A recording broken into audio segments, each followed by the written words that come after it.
ছিল এই দেশে বৈষম্য আমরা দূর করতে চাই। কোঠা আন্দোলন শুরু হতে হতে শেষ পর্যন্ত করছে না, আন্দোলন বন্ধ করতে যা করো দরকার তাই করো, গুলি করো। শেষ পর্যন্ত আন্দোলন আরো বেগবান। তখন বলেছে যে না, পদত্যাগ করো। ছাত্ররা করছে পদত্যাগ করো। তারপরে বলতেছে যে তুমি ক্ষমতা ছাড়ো। এই করতে করতে একটা দিন এই ছাত্র সমাজ স্লোগান দেয়নি তোমরা পালাও। কথা এই বলছে কি, একবারও বলেনি সরকার তুমি পালাও, কিন্তু দেখা গেল পলে চলে গেল। আর ওবায়দুল কাদের বলতেছে পালাবো না। কথা কন, এই ওবায়দুল কাদের জাতির সামনে যে ভয়ভীতি দেখাইছিল, আজ থেকে 2 বছর আগে বলেছিল ওই ওবায়দুল কাদের যে যেদিন তোমরা ক্ষমতা হারাবে, ওনার দলের লোকদেরকে বলছে যেদিন তোমরা ক্ষমতা হারাবে 5 লক্ষ লোক এদেশে এক রাতে শেষ হয়ে যাবে। বলেন তো 5 লক্ষের জায়গা কি 500 মরিছে? ওদের 500 মরছে, 150, 5 জন, একজনও মরেনি। মিথ্যা প্রপাগান্ডা করতে করতে ওবায়দুল কাদেরের খালি চলের জোর ছিল, পেছনের দিক হিজড়ে।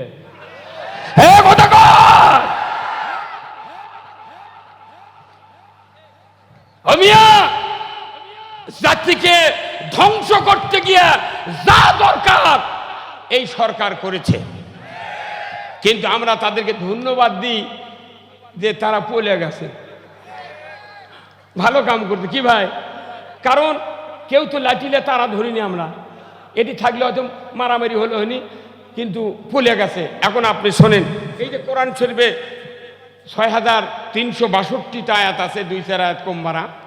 এই আয়াতের একটা আয়াত এই পৃথিবীতে কোরআন নাজিলের পর থেকে একটা আয়াত 2 বার আমল হচ্ছে। যখন কয়বার? আজ থেকে 250 বছর আগে লক্ষণ সেন নামে একটা রাজা ছিল ভারতবর্ষে, লক্ষণ সেন। এই লক্ষণ সেন পলে গেছে, এই লোকটা আর দেশে ফেরেনি, ওই অবস্থায় মারা গেছে। আর এইবার এসে 250 বছর পর শেখ হাসিনা পলে গেছে।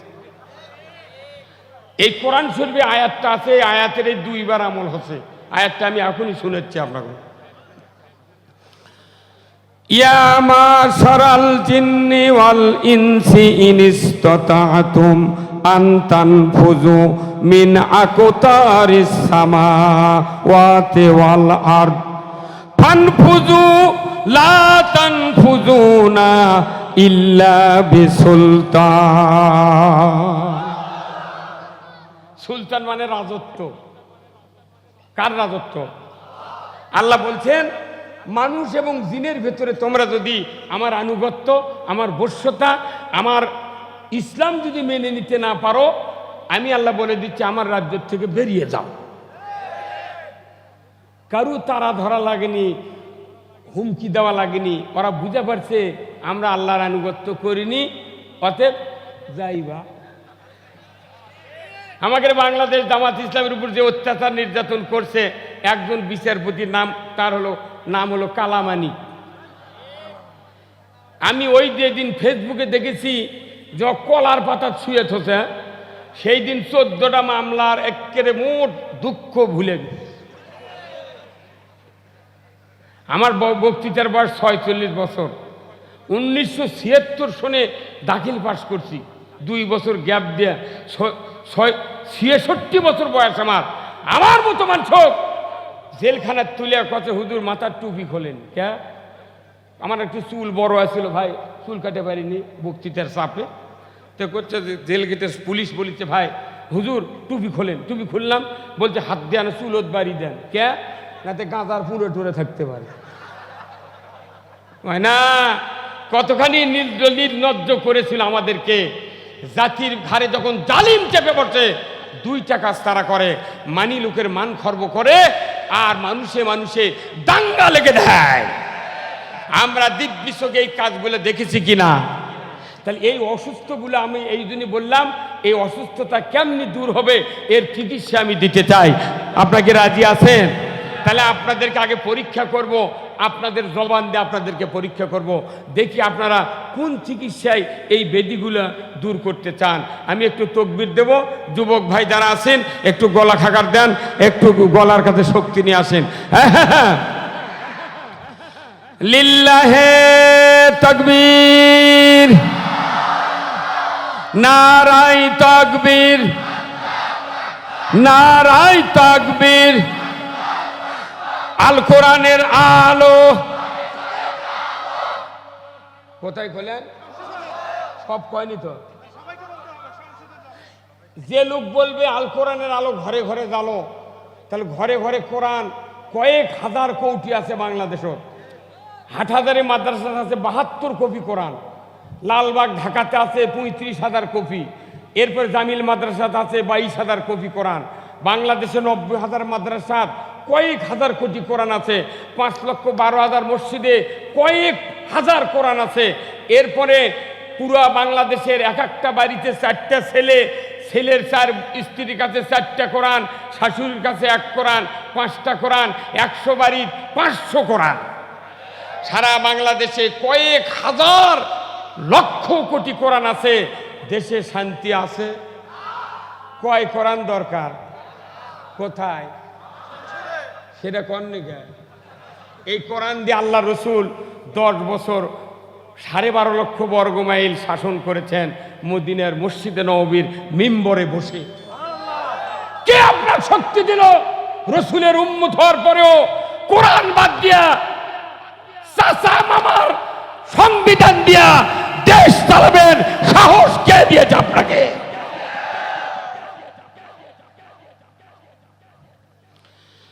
ভাইরা আমার,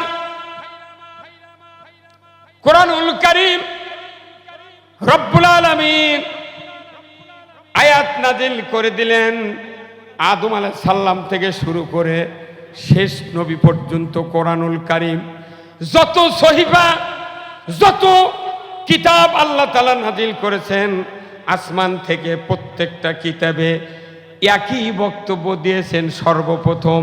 সেই বক্তব্যটা কোরআনে আল্লাহ সূরা বাকারার ভিতরে নাজিল করে দিয়ে বলেছেন, কুল নাহবিতু মিনহা জামিআ ফাইম্মা ইয়াতিয়ান্নাকুম মিন্নি হুদান ফামান তাবিয়া হুদায়া ফালা খাউফুন আলাইহিম ওয়ালা হুম ইয়াহজানুন। এই কথাটার অর্থ হলো, আদম বংশধর পৃথিবীর জমিনে নেমে যাও, মিন্নি হুদান, আমার তরফ থেকে যে হাদায়াত বানি যাবে, ফামান তাবিয়া, যদি এতাত করতে পারো, ফালা খাউফুন, তোমাদের জন্য ভয় নাই, ওয়ালা হুম ইয়াহজানুন, তোমাদের জন্য কোনো দুশ্চিন্তা নাই। ব্যক্তিতে, পরিবারে, সমাজে, রাষ্ট্রে, অফিস আদালত, কোর্ট কাছারি, অর্থনীতি, বিচার বিভাগ, লেনদেন, বিবাহ সাথী, কুরবানি, এতেকাব, রোজা, লেনদেন, ওয়ারিশ মিটান, যত কার্যক্রম পৃথিবীর জমিনে থাকবে, আমার আল্লাহ বলেছেন কোথাও তোমাদের কোনো ভয় আর চিন্তা থাকবে না। কার কথা? এরপরে দ্বিতীয় আয়াত, ওয়াল্লাযীনা কাফারু ওয়া কাযযাবু বিআয়াতিনা উলাইকা আসহাবুন নারি হুম ফিহা খালিদুন। যে বা যাহারা এই কোরআনের কথাগুলিকে মিথ্যা মনে করবে, অবিশ্বাস করবে, তারা কিয়ামতের দিন জাহান্নামের আগুনের সাথী সঙ্গী হবে। তাহলে এই কোরআনের এই 2টা আয়াত যদি বাংলাদেশের জনপ্রতিনিধিগুলি যদি পড়ে পড়ে বুঝতেন, এই দেশে কোরআন বিরোধী একটু আইন পাশ করতে পারতেন না। ওরা এত বড় শিক্ষিত লোক। এই যে আমাদের স্পিকারের নাম কি ছিল ভাই এই সংসদের? শিরিন শারমিন। আপনাকে এইদিকে বান বাড়ি কোনটি বাড়ি? হ্যাঁ না না, জামালপুর কিসের শিরিন? হয় বাড়ি দিকে এটকারি এমপি কোন ফির এমপি না। ওনার সাথে আমি একটা ফেসবুকে দেখেছি 10-12টা মাদ্রাসার প্রিন্সিপাল সুপার অধ্যক্ষ ওনার সাথে দেখা করবার গেছেন। এই দেখেন না আপনারা, উনি মাথার কাপড় ফেলে দিয়া চেয়ারত বসে থেকে মোবাইল টিভি চার বড় বড় হুজুর তারকে সামনে বসে আছে। তার কমতা জ্ঞানী লোক নয়, কথা কন না গায়ে। আর আমাকে একটা স্ত্রী তো খালি বোরকা না পরে তো মার্কেটত যায়, সেই দিন আমার বক্তৃতা শেষ। যে জাতির নেতৃস্থানীয় লোকেরা দায়ুস, যে দেশের নেতৃস্থানীয় লোকেরা বেনামাজি, সুদখোর, ধোঁকাবাজ, মিথ্যাবাদী, সেই জাতি যদি আল্লাহর নামাজের সেজদা দিয়া জিকির করে হজ করে যদি পৃথিবী ভাসায় দেয়, এই জাতির কপালে শান্তি জুটবে না। আল্লাহ বলছেন যে যারা আমার হেদায়েত মানবে তাদের ভয় নাই, চিন্তা নাই। যারা মানবে না তাদের ভয় আছে, জাহান্নাম আগুনের আযাবের শাস্তিরও কাজ আছে, কথা ঠিক কিনা? তাহলে এই দুটো আয়াত যদি আমরা বুঝতাম, আমাদের সমাজে কোনো অন্যায় হতো? তাহলে বলুন তো, বাংলাদেশে নৈবেত্তিক হারে লেখাপড়া হচ্ছে কি হচ্ছে না? এই সৃজনশীলের আগে কোনো টিকচিহ্নের লেখাপড়া হতে। আল্লাহ দেখেন কি কি জ্ঞানী আল্লাহ, অসীম অসীম জ্ঞানের অধিকারী আল্লাহ তাআলা নৈবিত্তিকের আয়াত নাযিল করেছেন কোরআনে। এই পুরা দুই আয়াতের এক কথায় প্রকাশ হলো, কোরআন মানলে জান্নাতি, না মানলে। তাহলে এখানে কতগুলো লোক আছেন, এই আমার মঞ্চে টঞ্চে যত লোক আছেন, সবাইকে যদি আমি 5 টাকার একটা খাতা 5 টাকার একটা কলম দিই, তাহলে দুটা প্রশ্ন লেখেন তো ভাই। 1 নাম্বার কোরআন মানলে জান্নাতি, 2 নাম্বার না মানলে জাহান্নামী। আপনার সবাই লিখলেন, আমি বলবো 1 সেকেন্ডের মধ্যে টিক চিহ্ন দিতে হবে, কোথায় দিবেন দেন। এখানে যদি জুমার নামাজ পড়ারও যদি লোক না থাকে, সেই ব্যক্তিও টিক চিহ্ন দিবে কয় নাম্বার হয়? হ্যাঁ, তাহলে এই পুরা জাতি একবারে 5 মিনিট নয়, 1 মিনিটের ভেতর সব কোরআনের পক্ষে এসে গেলেন, কথা ঠিক কিনা? আপনাদের হাতে বাড়িতে আবার গেলেন, বাড়িতে আপনাদের হাতে আবার কাগজ কলম দেওয়া হলো, যে কয়জন সদস্য তাদেরকে বললেন এখানে পরীক্ষা হবে, কোরআন মানলে জান্নাতি, না মানলে জাহান্নামী। তোমরা লেখো, সন্ধ্যার সময় পরীক্ষা, তোমাকে খাতা জমা দিতে হবে। ওই বাড়ি যদি ঈদের নামাজ পড়ারও যদি লোক নাও থাকে, কথা কন, ঈদের নামাজ পড়ে না, তাইও ঠিক চিহ্ন দিবি কোরআন মানলে। এরপরে ইউনিয়ন চেয়ারম্যান 13 জন মেম্বার, 9 জন হচ্ছে আপনার পুরুষ মেম্বার, আর 3 জন ভাইস চেয়ারম্যান, আর 1 জন চেয়ারম্যান। তাহলে কয়জন হলো? 13 জন। এই সচিবক যদি বলে খাতা কেন কলম কেন, আমাদের সবার হাতে দাও, চেয়ারম্যান বলল এক্ষুনি পরীক্ষা হবে, লেখো কোরআন মানলে জান্নাতি, না মানলে ঠিক চিহ্ন দাও।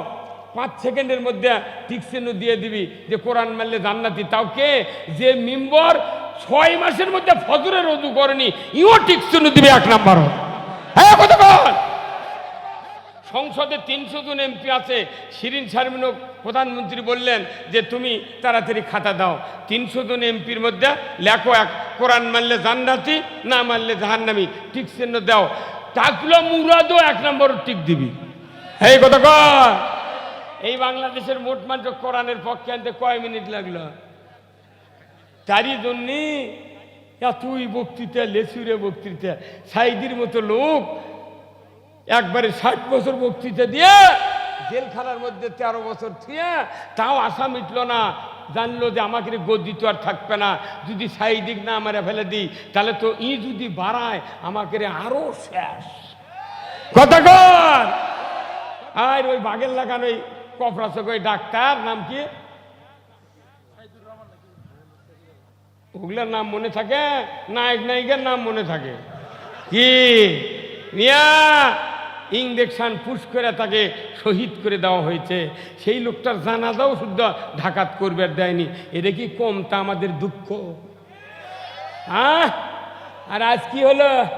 জানাজা করবে দিল না, ভালো। তোর তো পুরানো কব্বর শোয়া লাগলো। কথা কয়। অগ্নিকুন্যা, ওই অগ্নিকুন্যা কষে মজিবর যে তোর মাথা দেয়া ডুগডুগি বাদাম চামড়া দেয়া। কথা কয়। এগুলার সব প্রতিফল আল্লাহ পৃথিবীতে দেখায়। আমার আল্লাহ বলেছেন, ঈমান আছে যার, এদের শুধু নয়, যারা মানুষ তাদেরকে কোরআন দেয়া হেদায়েত দেব আমি আল্লাহ, এই জন্য কোরআন নাযিল করেছে। জোরে বলুন ঠিক কিনা? আল্লাহ কোরআনে বলছেন, শাহরু রমজান আল্লাযী উনজিলা ফীহিল কোরআন হুদাল লিন্নাস ওয়া বায়্যিনাতিম মিনাল হুদা ওয়াল ফুরকান। আমার আল্লাহ বলেছেন, রমজান মাসে আমি কোরআন নাজিল করেছি, দুইটি উদ্দেশ্য। এক নাম্বার হুদাল লিন্নাস, মানুষ শুধু হেদায়েত হবে, আর হক আর বাতিল, ন্যায় অন্যায়, সুদ আর ঘুষ আর যাকাত আর সুদ আলাদা হবে। অন্যায় অন্যায়ের ধারে থাকবে, ভালোর দিকে আসতে পারবে না, মন্দর দিকে ভালো যেতে পারবে না। পৃথকীকরণের জন্য কোরআন নাজিল করেছি। অথচ আজকে দেখা যায় তামাম বাংলাদেশে অন্যায় আর ন্যায়, সুদ আর যাকাত, একবারে নামাজ আর বেনামাজি একসাথে ঘুরতেছি। জোরে বলুন ঠিক কিনা? আজকে বাংলাদেশ নয়, তামাম পৃথিবীতে 228টি রাষ্ট্র। জোরে কোন আল্লাহু আকবার। কতটি রাষ্ট্র? 228টি রাষ্ট্র। তার ভেতরে দেখা যায় 140 কোটি মানুষ কালেমার পক্ষে, 840-এর ভেতরে 140 কোটি কালেমার পক্ষে, 700 কোটি মানুষ কালেমার বিরুদ্ধে। যে 140 কোটি কালেমার পক্ষে, আল্লাহর পক্ষে, রসুলের পক্ষে, কোরআনের পক্ষে, তার ভেতরে দেখা যায় 75% মানুষ নামাজ আদায় করে না। এদেশে মসজিদে ইমামতি করে 20 বছর হলে ইমামের বেটা বেনামাজি, মসজিদে আযান দেয় 30 বছর ধরে, মুয়াজ্জিনের বেটা বেনামাজি। কতক্ষণ? এদেশে মসজিদের ইমাম ইমামতি করে, মুতাল্লির বেটা টিপুল বেনামাজি। এরপরে এদেশে এত বক্তৃতা করে বক্তার বেটা বেনামাজি। এদেশে দেখা যায় নামাজের সংখ্যা সবচেয়ে বেশি নয়, কম। তাহলে এত বক্তৃতা কোথায় গেল? বাংলাদেশে করোনার আগে প্রতি বছর 5 কোটি মাহফিল হয়েছে পুরা বাংলাদেশে। একটা করে মাহফিলে যদি একজন লোক ভালো হতাম, তাহলে এক বছরে 5 কোটি ভালো হয়ে যেতাম। পরের বছর 5 কোটি, তারপরের বছর 5 কোটি, তারপরের বছর 5 কোটি, 4 বছরে পুরা বাংলাদেশে 20 কোটি মানুষ ভালো হতে পারতাম। কিন্তু দেখা যায় ইমানদার 18 কোটি, আরো 2 কোটি ভারতের থেকে হাওলাত করা লাগতো। একজন লোক এতগুলো লোকের মধ্যে ভালো আর কি ব্যাপার হলো ভাই? কিন্তু 5 কোটি মাহফিল হচ্ছে বাংলাদেশে প্রতি বছর, তাহলে 5 কোটি ভালো হচ্ছে কিছু হয়নি, খালি ক্ষমতা নেয়। কতক্ষণ? এক শ্রেণী হুজুররা কয়, না তোমরা ক্ষমতা যাচ্ছ দুনিয়াদার। তুমি বোঝো, তাহলে কোরআন শরীফে আয়াত আছে না, রব্বানা আতিনা ফিদ দুনিয়া হাসানা ওয়া ফিল আখিরাতি হাসানা ওয়া কিনা আযাবান্নার। আল্লাহ প্রথমে বলছেন, বান্দা তোমরা রবের কাছে দোয়া করো, আগে তুমি দুনিয়ার ভালাই দাও। দুনিয়াতে যদি চুরি, মদ, জুয়া, জানা, ব্যভিচার বন্ধ না হয়, তোমার নামাজ দিয়ে কি লাভ? যে ভাই কথা কন না আপনি, তার জো ভাই গেছে কোথায় গেলে কয় কিরে তেল তেলে কাম। আপনার সাইকেল চেনেন ভাই? হ্যাঁ সাইকেল চেনেন? সাইকেলের টিউব যখন লিক হয়, ওই লিক সারানোর জন্য সাইকেল কোথায় নিয়ে যান? মেকারের কাছে। সাইকেলের টিউবের ভেতর, টিউব যখন বের করে টায়ারের ভেতর থেকে, তখন দেখবেন ওই সাইকেলের মেকার ওই টিউবটা একটা কাঠের উপর রাখে ওই হাত দিয়ে ডলে, নাকি কি দিয়ে ডলে? ধাওয়া দিয়ে ডলে। কথা ঠিক কিনা? যখন ধাওয়া দিয়ে ডলে তখন ওই টিউব বলে ওই মেকারক, ভাই তুমি পটি দিবে ভালো, তো তুমি আমার কষ্ট দাও গে, তোমার হাত দিয়ে ডলে ডলে পটি দাও। কথা কর। কিন্তু ওই মেকার তখন বলে যে, ভাই তুমি তো টিউব, তোমার শরীরের উপরে তেলে গোয়েন্দার আছে। কি আছে? তেলে গোয়েন্দার আছে। ওই গোয়েন্দারও ডলিয়া ঘুষিয়া তোলা লাগবি, তারপরে সলিউশন দিয়ে পটি দেওয়া লাগবি। কতক্ষণ? ওই তেলে গোয়েন্দার টিউবের গায়ে আছে, আবার যে পটি লাগাবি ওই পটির গাও তো তেলে গোয়েন্দার আছে। তাহলে দুটারই তেলে গোয়েন্দার আউট করা লাগবে। কথা ঠিক কিনা? নেতার মধ্যেও তেলতেলা গোয়েন্দার আছে, ইমাম মৌলবীর মধ্যেও তেলতেলা গোয়েন্দার আছে। কথা ঠিক কিনা? তেলতেলা গোয়েন্দারের উপর সলিউশন লাগালে চারানার লিগ বন্ধ হবে না। কথা কন। ওই জন্যে কোরআনের কথা বললে কিছু মানুষের গাও চুলকায়। বলেন তো এই কোরআন কার কিতাব? এই কোরআনের ভেতর কয় দলের কথা আছে দেখছেন? কেউ কোথায় 7, কোথায় 4 দল। কয় দল? ওই তো হুজুর কলো 2 দল আছে। প্রথম দল, সেই দলের নাম কি? হিজবুল্লাহ। কার দল? আল্লাহর দল। তারপরে দ্বিতীয় দলের নাম কি? হিজবুল শয়তান, সেটা হলো শয়তানের দল। আচ্ছা, আল্লাহর দল, আল্লাহ নিজেই প্রতিষ্ঠাতা। আল্লাহর দলের প্রতিষ্ঠাতা কে? তাহলে এই কোরআন কে পাঠাছেন? তাহলে আল্লাহ যেহেতু দলের প্রতিষ্ঠাতা, আর এই কোরআন হলো আল্লাহর দলের কিতাব। এই কথা কন, কার দলের কিতাব? আল্লাহর দলের কিতাব। তাহলে এই কোরআনের মধ্যে আল্লাহর দলের পক্ষে ছাড়া কোন দলের পক্ষের বক্তৃতা আছে?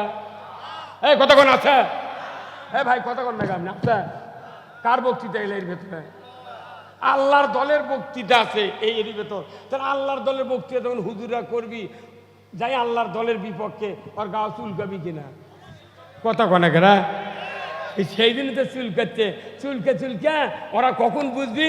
যখন ইসলাম কায়েম হবে তখন বুঝবে আরো 40 বছর 400 বছর আগে কেন ইসলাম কায়েম করি নাই।